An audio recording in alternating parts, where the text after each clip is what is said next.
que delícia! Como que faz? Só Coloca água para esquentar, para ferver.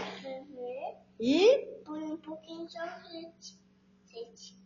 então põe um pouquinho de azeite. Um fiozinho de azeite, tá bom? Derrama um pouco.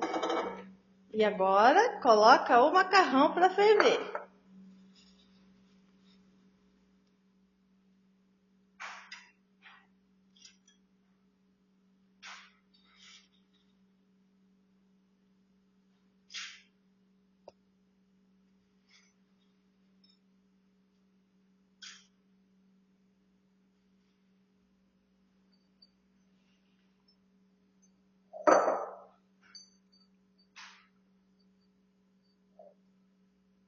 Assim.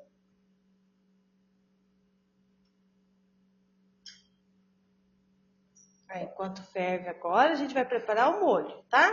Tem mais um ainda. Aqui. Então coloca e vamos preparar o molho, né?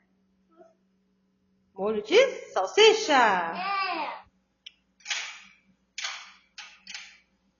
E agora, o que você vai fazer?